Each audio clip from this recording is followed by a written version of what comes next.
다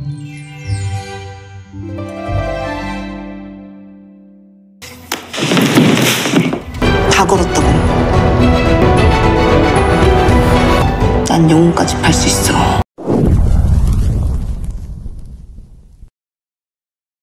Hai guys, sebelum dimulai subscribe, like, dan komen ya guys, agar channel ini bisa lebih berkembang.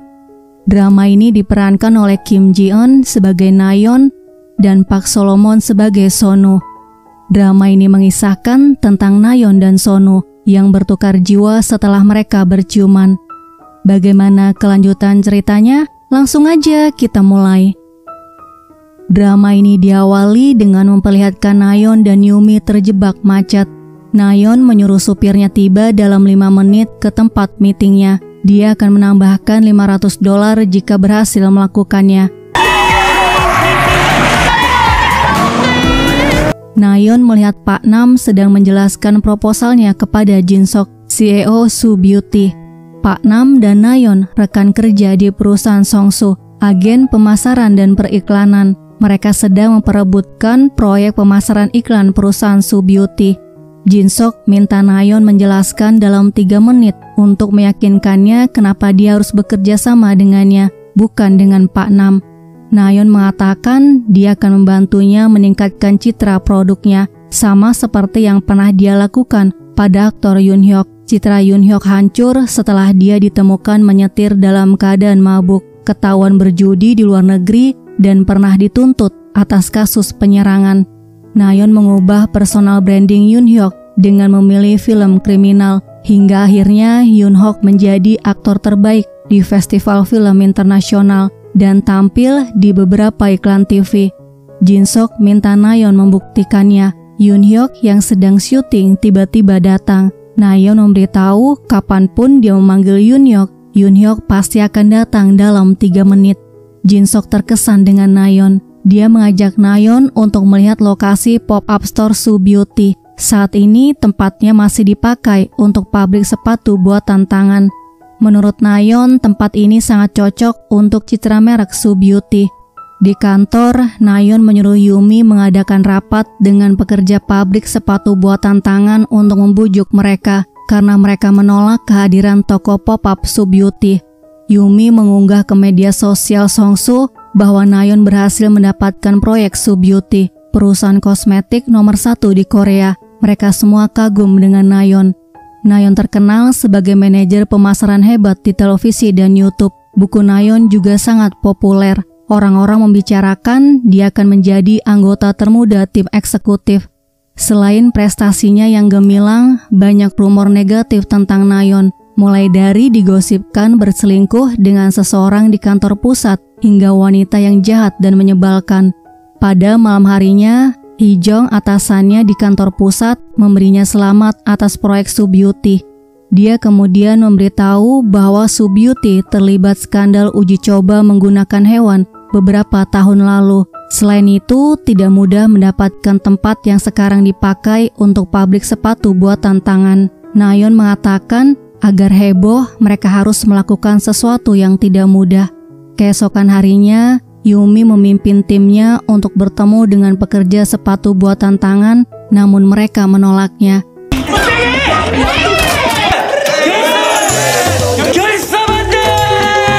Di ruangan Nayeon, Sonu, karyawan magang di perusahaan Songsu, menyatakan keberatan jika mereka membuka toko pop-up Su Beauty di tempat pabrik sepatu buatan tangan.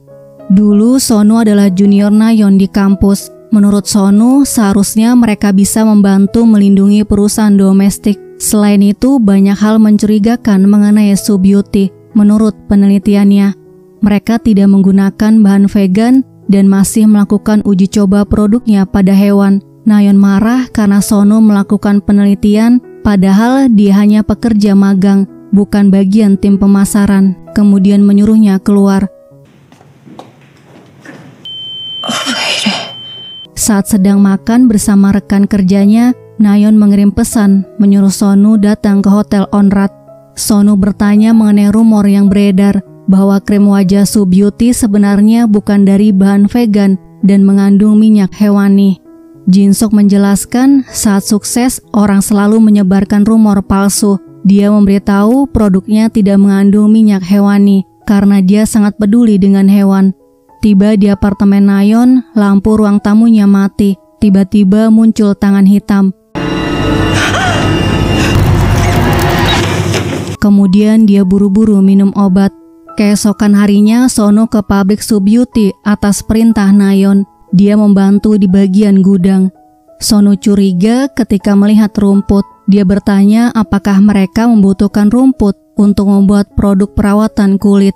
Pria itu beralasan menggunakannya untuk menguji bahan-bahan mereka. Kemudian mengalihkan perhatian Sono dengan mengajaknya makan siang bersama. Sono mengirim pesan ke Nayeon saat dia sedang makan. Nayeon tidak menanggapinya, dia menghapus semua pesannya. Di kantor, Nayeon bertemu dengan manajer desain bernama Jongwoo. Jongwoo menunjukkan desain kartu undangan yang terkena sinar matahari, sesuai dengan konsep produk utama Subyuti yang mengandung air laut. Nayeon sangat menyukainya, dia memuji Jongwoo, kemudian memberikan ide konsep untuk desain toko pop-up Subyuti.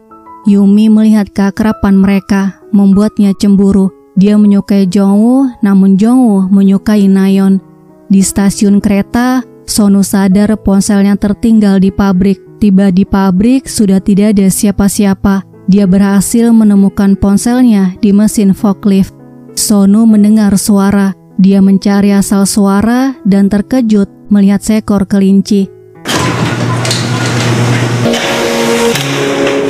Dia menemukan ruangan yang berisi kelinci percobaan.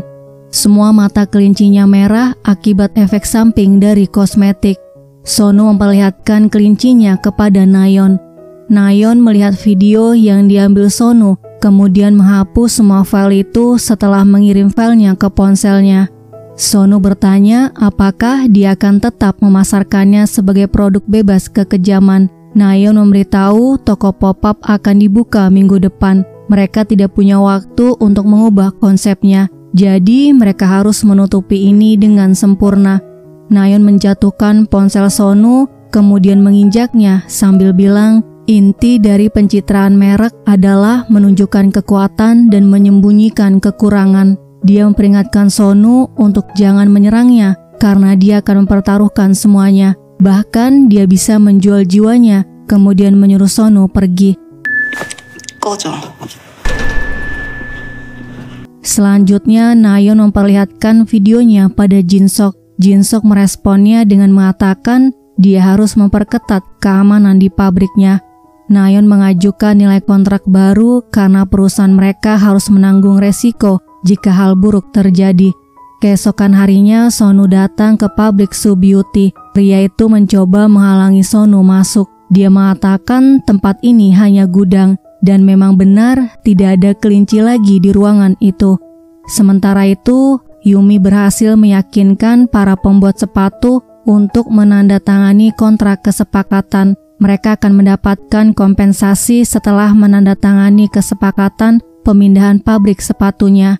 Yumi melaporkan semua pembuat sepatu sudah menerima pembayaran dan mereka sudah menandatangani kontraknya. Hanya Pak Lee yang tidak mau menandatangani kontraknya. Dia akan datang hari ini untuk melakukan protes lagi. Di pabrik sepatu, Pak Lee menyuruh mereka pergi. Mereka memberitahu pemilik gedungnya sudah menandatangani kontrak dengan mereka. Pak Lee mengatakan tempat ini adalah hidup dan sejarahnya, jadi dia tidak bisa menyerahkannya. Nayeon datang, dia memberitahu bahwa dirinya adalah penanggung jawab proyek ini. Dia menyuruh Pak Lee mengambil uang kompensasinya agar keluarganya bisa kembali kepadanya. Pak Lee marah, dia mengancam Nayeon. Sono melarang Pak Lee melakukannya, namun dia malah terluka. Mereka semua merekam kejadian itu. Pak Lee ketakutan, dia memutuskan kabur. Nayeon minta pegawai lainnya untuk membantu Sono. Akhirnya, Nayeon berhasil membuat pabrik sepatu buatan tangan berusia puluhan tahun memutuskan menjual pabriknya. Dulu tempat itu terkenal sebagai area industri, namun sekarang disebut sebagai tempat paling keren di Seoul, di mana tempat nuansa industri dan budaya berdampingan. Di hari pembukaan toko pop-up Subyuti, Nayon menjelaskan konsep ramah lingkungan dengan menciptakan suasana alam. Tema utamanya adalah 5 indera. Para pengunjung akan merasakan lini produk baru Sue Beauty dengan 5 indera mereka. Di lantai 1, pengunjung bisa menyelami keindahan alam yang misterius. Jin Sok puas dengan hasil pekerjaan Nayon. Setelah itu, semua pegawai mengikuti pesta pembukaan, termasuk Nayon yang tampak cantik dengan gaun berwarna merah. Sonu datang dengan setelan jas, membuatnya tampak super ganteng. Dia mencari Nayon. Nayon menyangka Sonu tidak akan datang. Dia memberitahu melakukan itu semua bukan karena dia membencinya, tapi memang seperti itu cara kerja di industri ini. Jadi dia harus menerimanya. Sonu mengatakan dia tidak membencinya, kemudian membuang ponselnya yang berisi salinan video di pabrik Sue Beauty. Nayon bertanya apa yang dia inginkan. Sonu memberitahu dia menginginkannya, kemudian menciumnya. Di ruang kerja Nayon, seseorang mengirim email yang berisi bukti video dan foto Sue Beauty melakukan uji coba pada hewan. Orang itu juga memberitahu semua bukti tersimpan di komputer Nayon. Keesokan harinya, reporter menghubungi Nayon. Dia langsung menghidupkan televisi. Media mengungkap fakta dengan bukti video dan foto bahwa Sue Beauty melakukan uji coba pada hewan di pabriknya dalam skala besar. Polisi datang ke pabrik Sue Beauty karena mereka curiga bahan kosmetiknya menggunakan minyak hewani. Reporter minta Jin Sok memberikan keterangan terkait klaimnya bahwa Sue Beauty menggunakan bahan vegan yang ternyata bohong. Jin Sok mengatakan dia hanya mengikuti instruksi Nayon. Jadi ide pemasaran berbahan vegan adalah ide Nayon. Sonu terus menghubungi Nayon, namun dia mengabaikannya. Nayon datang ke kantor pusat CG untuk menemui para direksi. Direktur Han menunjukkan foto ketika Nayon melakukan pertemuan rahasia dengan Jin Sok. Hee-jong tidak mau membantunya. Dia memalingkan wajahnya. Nayon dipecat karena kasus ini, dan semua pegawai di Songsu yang merupakan kantor cabang CG melihat pengumumannya. Yumi tersenyum melihat pengumuman itu. Di ruang kerjanya, Nayon bertanya-tanya siapa yang menyebarkan videonya. Dia sudah menghapus semua videonya dari ponsel Sonu. Dia teringat ponsel Sonu yang dibuang, kemudian bergegas ke toko pop-up Sue Beauty. Setelah Nayon berhasil mengambil ponselnya, seorang pria dengan topeng kelinci berdiri di hadapannya. Nayon buru-buru lari. Ponselnya jatuh saat dia menaiki tangga. Pria itu menutup mulutnya. Nayon melukai tangannya, kemudian menendang pria itu. Dia jatuh dan tangan hitam muncul. Nayon bangun di rumah sakit. Dia melihat tangannya dan langsung teriak ketika melihat wajahnya di cermin. Entah bagaimana, jiwa Sonu bertukar dengan Nayon. Sonu? Jiwa Nayon berada di tubuh Sonu. Sonu bertanya apa yang terjadi pada Nayon. Perawat memberitahu Nayon berada di unit perawatan intensif. Sonu keluar mencari Nayon. Nayon melihat dirinya tidak sadarkan diri, lalu melihat bekas luka di tangan Sonu. Nayon teringat ketika melukai tangan pria yang mau membunuhnya. Dokter memberitahu dia tidak sadarkan diri selama 1 bulan. Sonu menanyakan keadaan Nayon. Nayon tidak punya keluarga, jadi dia yang akan menjadi walinya. Dokter tidak mau memberitahu keadaan Nayon. Dia hanya memberikan barang pribadi milik Nayon. Dalam perjalanan pulang, Sonu mendengar berita bahwa Nayon dinyatakan mengakhiri hidupnya karena depresi setelah dipecat akibat kasus Sue Beauty. Sonu memeriksa panggilan masuk ponsel Nayon. Seseorang menghubungi panggilan darurat menggunakan ponselnya. Di depan apartemennya, mereka melarang Sonu masuk, walaupun dia mengaku sebagai pacar Nayon. Akhirnya, Nayon memutuskan pergi ke rumah Sonu. Dia mencoba membuka gembok dengan mengira angkanya hingga berhasil. Setelah mengganti pakaiannya, dia melihat tangannya. Nayon yakin ini adalah pembunuhan terencana yang disebabkan dendam pribadi. Dia menduga pelakunya salah satu dari mereka, yaitu Pak Lee pembuat sepatu, Pak Nam, Yumi, dan Direktur Han. Keesokan paginya, Nayon kesulitan memilih pakaian karena semua pakaian Sonu terlihat kuno. Akhirnya dia memutuskan membeli yang baru menggunakan kartu Sonu. Dia datang ke kantor dengan setelan jas, membuatnya tampak sangat berbeda. Nayeon melihat papan pengumuman, Sonu telah menjadi pegawai tetap dan dimasukkan ke dalam tim underdog, tim paling buruk dengan kinerja paling rendah di Songsu. Sementara itu, Yumi menjadi manajer tim 1 pemasaran, tim pemasaran eksekutif yang memegang peranan penting di grup CG.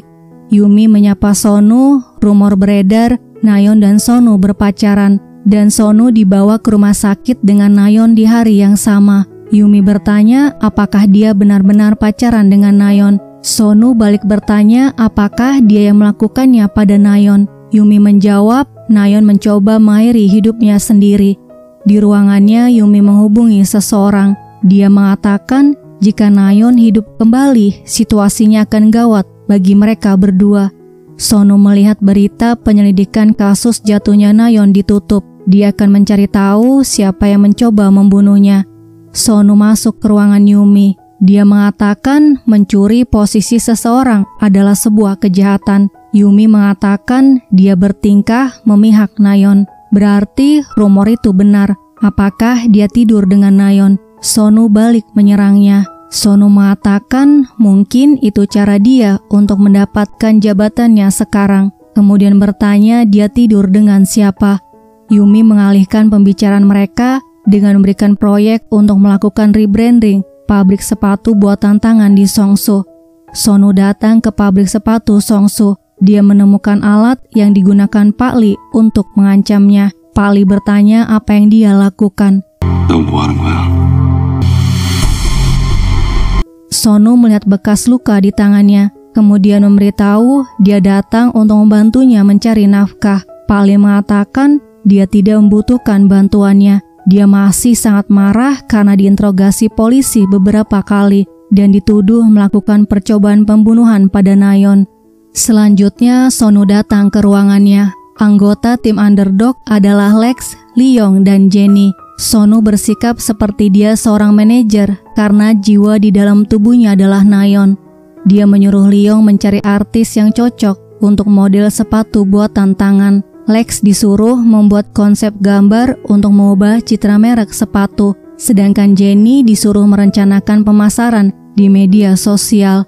Pada malam harinya, Sonu memeriksa meja Jongwoo. Dia curiga orang yang mencoba membunuhnya orang dekat karena menghubungi nomor panggilan gawat darurat menggunakan ponselnya. Selanjutnya, dia memeriksa meja Pak Nam. Namun, Sonu tidak menemukan bukti apapun.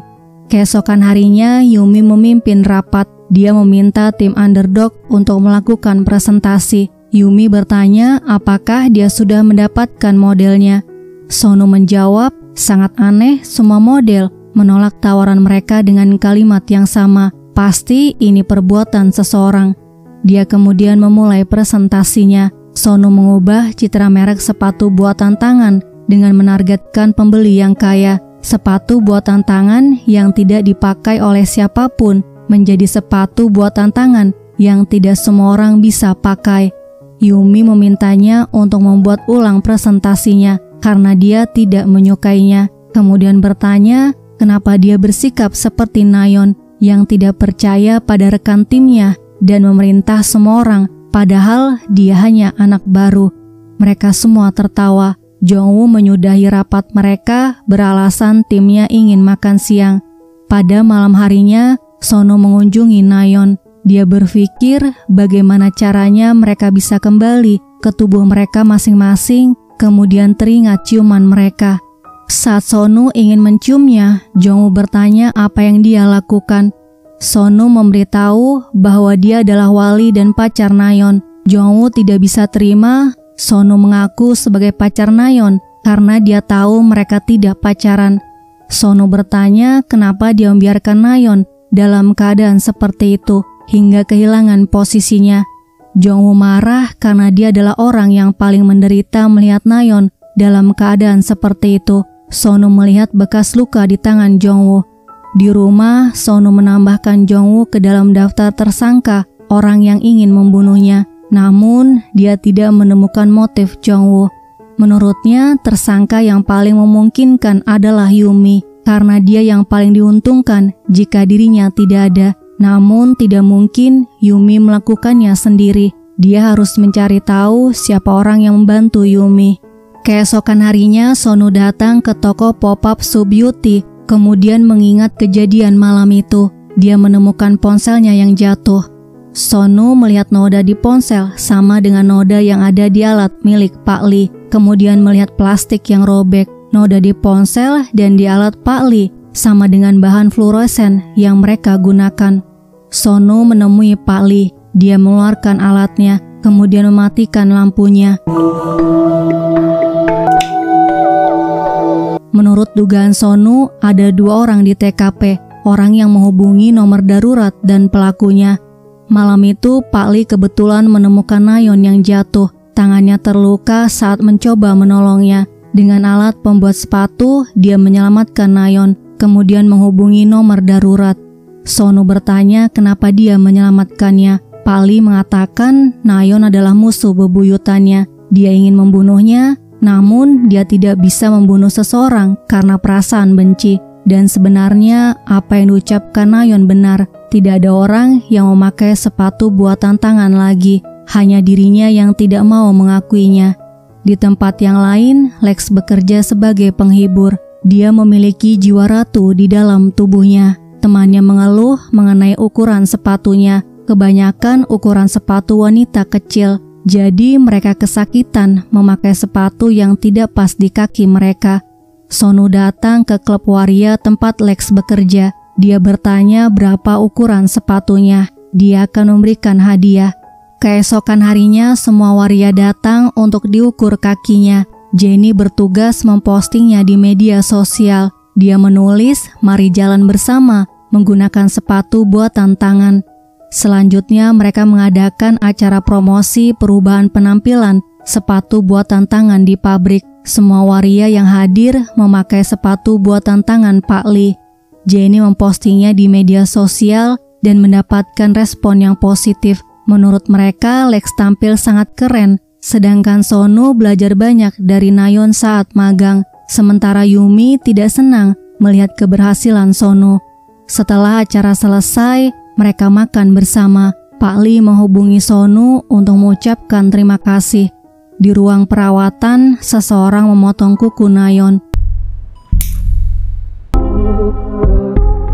Sonu dihubungi pihak rumah sakit. Mereka membawa Nayeon ke ruang ICU. Sonu tiba di rumah sakit. Dia bertabrakan dengan seorang pria yang membawa topeng kelinci kemudian mengejarnya.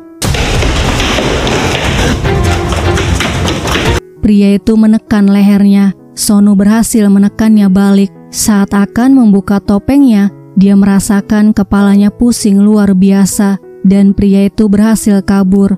Dokter memberitahu Nayeon tiba-tiba mengalami shock setelah 1 bulan tidak sadarkan diri. Saat Sonu pergi, jari Nayeon bergerak.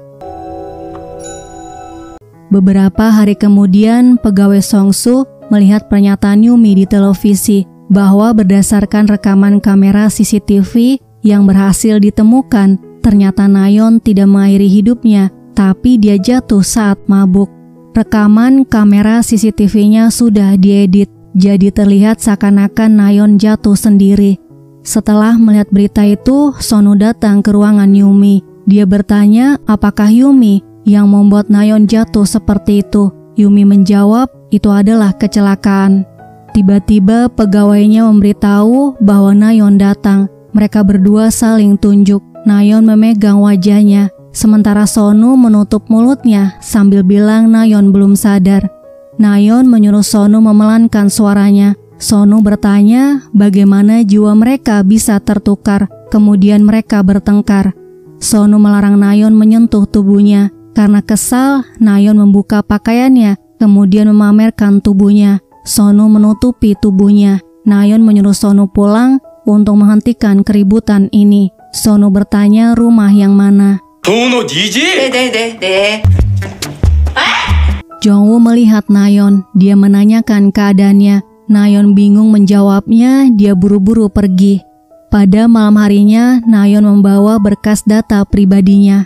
Dia menyuruh Sonu untuk menghafalnya. Kemudian Nayeon bertanya, kenapa di malam kejadian dia berada di TKP. Sonu menjawab dia datang ke TKP untuk menemuinya karena merasa khawatir. Di depan toko pop-up, kepalanya sangat sakit hingga dia tidak sadarkan diri. Dia merasa bersalah melihat Nayeon dalam keadaan sulit, apalagi setelah mereka berciuman malam itu. Nayeon bertanya kenapa menciumnya, padahal dia sudah punya pacar. Sonu memberitahu wanita di foto hanya temannya. Kemudian bertanya apakah dia jatuh karena mabuk. Nayeon menjawab tidak, kemudian memperlihatkan topeng kelinci dan foto tersangka yang dia pasang. Selanjutnya Nayeon mengajaknya pindah ke rumahnya. Sonu sangat senang melihat rumah Nayeon yang luas. Nayeon mengambil ponsel di laci, kemudian menyuruh Sonu memakainya. Sonu mengajaknya ciuman agar kembali ke tubuh mereka masing-masing, karena dia pikir penyebab mereka bertukar tubuh karena ciuman malam itu. Namun ternyata cara itu tidak berhasil.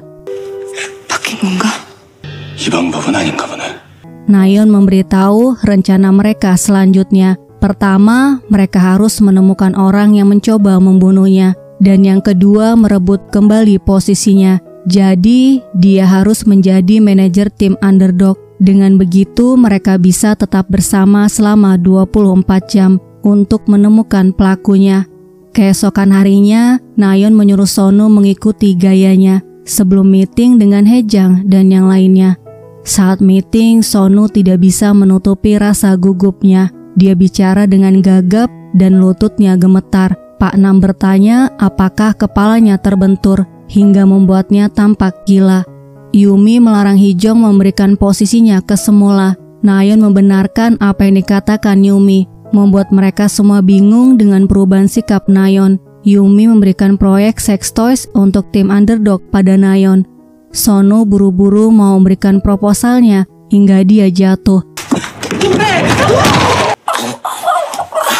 membuat Nayeon kesal karena citranya hancur. Sementara yang lainnya bingung kenapa sikap Nayeon berbeda. Pada malam harinya, Nayeon memberitahu tersangka utamanya adalah Yumi. Sonu mengatakan tidak mungkin dia membunuh orang karena cemburu dan untuk menjadi manajer, apalagi mereka berteman. Nayeon memberitahu dia tidak punya teman. Sonu mengatakan dia akan menjadi temannya sambil memberikan kertas berbentuk love. Selanjutnya, Sonu mengajak Nayeon ke Toserba. Jongwoo yang ingin membawakan makanan untuk Nayeon cemburu melihat keakraban mereka.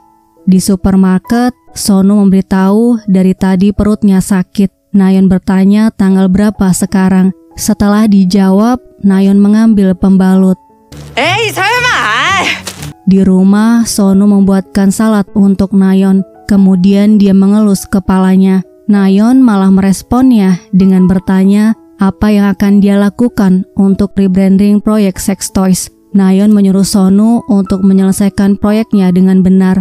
Keesokan harinya mereka meeting dengan pemilik toko sex toys. Dia bicara sambil mendesah, kemudian menggoda Sonu untuk datang melihat tokonya di basement.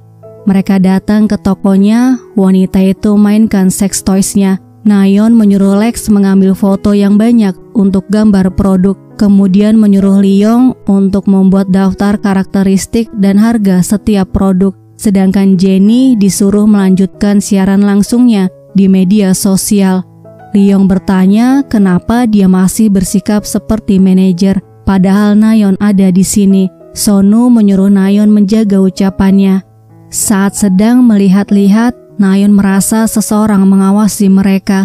Dia langsung mencari Sonu. Sonu juga merasa seseorang mengawasinya. Dia jalan buru-buru dan teriak saat Nayeon memegangnya. Selanjutnya, Sonu memasang borgol di tangan mereka. Nayeon menyuruhnya untuk membukanya sambil berusaha merebut kuncinya hingga mereka jatuh. Terlihat seseorang mengambil foto mereka. Di rumah, mereka melihat produknya lagi. Nayeon mengatakan produknya dibuat dengan sempurna untuk kenikmatan dan kenyamanan tubuh wanita. Jadi penjualannya lemah karena masalah pada konsepnya dan lokasinya di basement membuat orang sulit untuk mengaksesnya. Keesokan paginya, Nayeon bangun dengan tanaman di mana-mana. Dia mencari Sonu tapi tidak menemukannya. Tiba di kantor, dia melihat timnya sedang bekerja dengan serius. Mereka memberikan proposal konsep rebranding merek sex toys yang baru. Dalam konsep rebranding mereknya, mereka juga meminta wanita itu untuk meluruskan dan menghitamkan rambutnya karena identitas merek dan citra pemiliknya harus menyatu. Jadi saat citra merek dipopulerkan, citra wanita itu juga harus terlihat profesional. Tanpa diduga, wanita itu menyetujuinya. Selanjutnya, mereka mencari lokasi untuk membuka toko pop-up, sementara Lex sibuk membuat desain untuk promosinya dengan tim di bagian desain. Keesokan harinya, mereka datang ke lokasi toko pop-up lagi. Ternyata tempat itu sudah disewa oleh tim satu agensi Songsu, yaitu tim Yumi. Yumi tidak ingin Nayeon berhasil dalam proyek ini. Dia akan menggunakan segala cara agar Nayeon gagal. Nayeon mengajak Sonu mencari tempat yang lain. Mereka berhasil menemukan bekas toko apotik yang kosong di sudut jalan.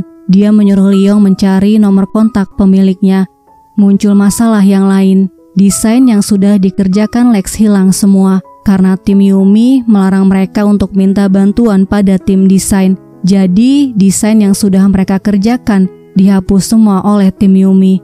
Yumi datang, dia mau membuat kesepakatan dengan mereka. Dia ingin Nayeon dan Sonu memohon padanya jika tidak ingin proyeknya dihalangi olehnya. 도와달라고 빌어봐 나한테. Sonu mengatakan dia tidak merasa dihalangi dan tidak ada satupun rencana Yumi yang akan berhasil. Yumi kesal mendengarnya. Dia membentak Sonu dan Sonu balik membentaknya. Keesokan harinya, mereka melaporkan sewa toko pop-up Nayeon sudah berhasil mereka batalkan dan semua desain untuk promosi sudah dihapus. Mereka menunjukkan lokasi toko perhiasan yang awalnya akan disewa oleh Nayeon. Yumi mengatakan mereka sering menyewa tempat ini. Kenapa sekarang tidak banyak orang yang lewat? Pemiliknya memberitahu biasanya banyak orang lewat. Mungkin karena ada toko pop-up yang buka di sana. Toko itu adalah toko pop-up sex toys yang disiapkan Nayeon dan timnya. Mereka memberi nama Seksi Farmasi. Yumi masuk ke toko itu. Nayeon ingin menghampirinya, namun Sonu melarangnya. Dia bilang akan menghadapi Yumi karena dirinya adalah Nayeon. Yumi berusaha menakuti Nayeon bahwa toko pop-up yang dia buka terlihat melebihi budget. Jadi, dia akan mendapatkan masalah. Nayeon memberitahu bahwa mereka tidak membayar sewa tempatnya. Tempat ini gratis karena penyewa sebelumnya menutup tokonya sebelum masa kontraknya habis. Dan mereka mendapatkan izin untuk menempati toko ini selama 1 bulan.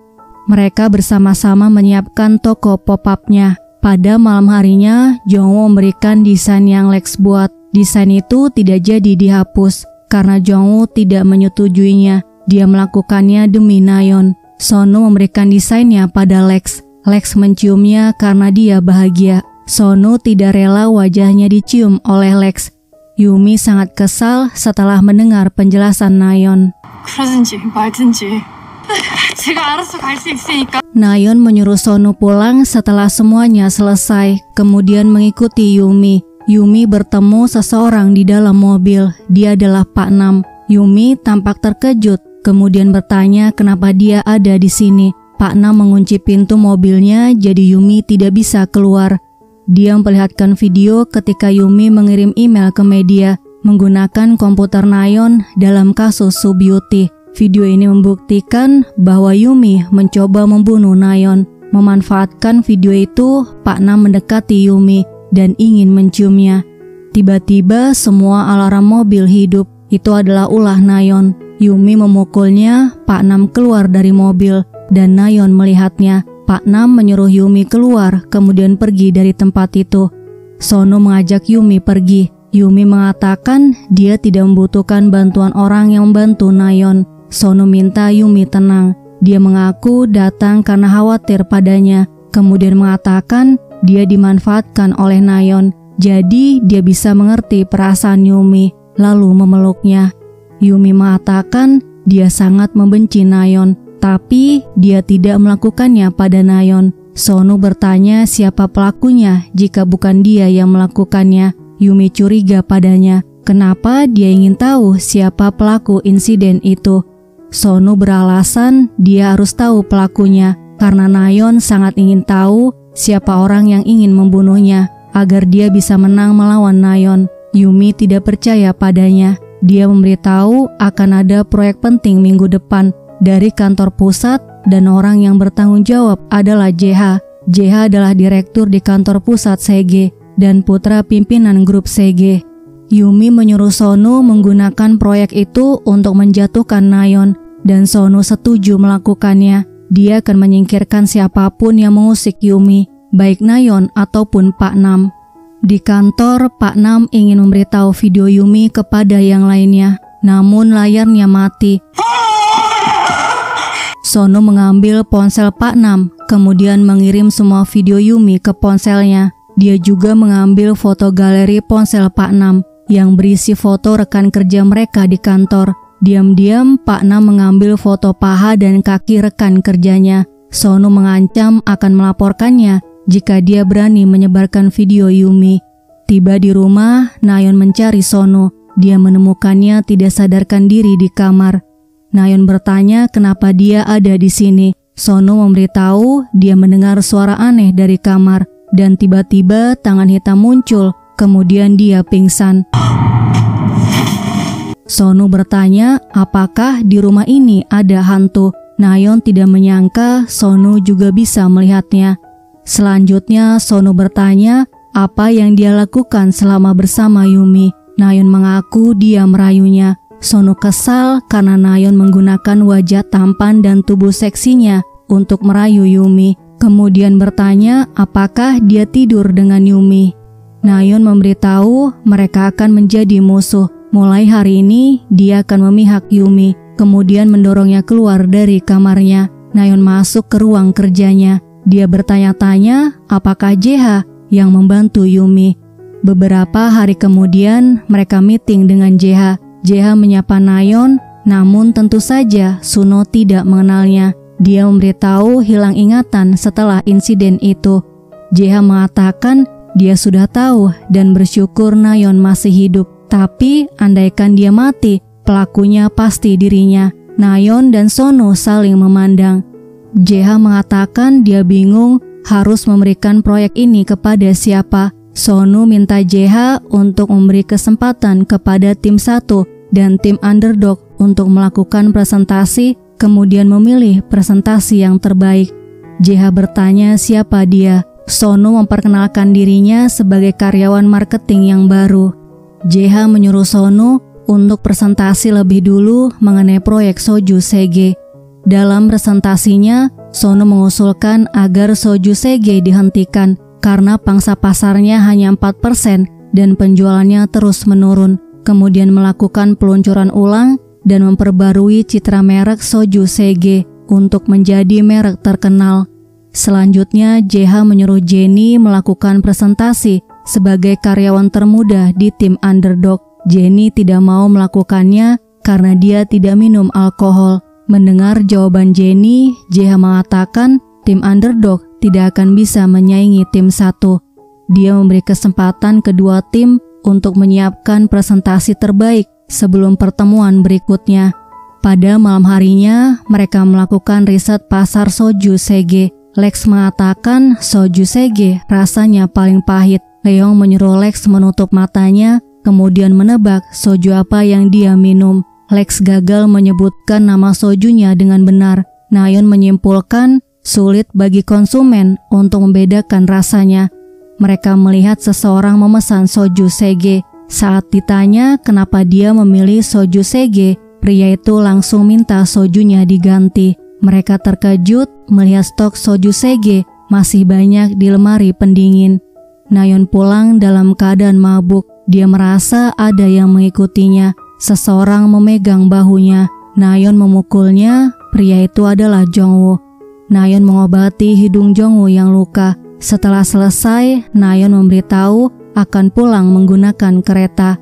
Jongwoo memegang tangannya. Dia memberitahu setiap hari datang ke rumah sakit untuk menjenguknya. Jongwoo merasa sangat sedih sebelum Nayeon sadar dan sesudah sadar, apalagi melihat Sono berlagak menjadi walinya. Kemudian dia bertanya apakah hubungan Nayeon dengan Sono serius.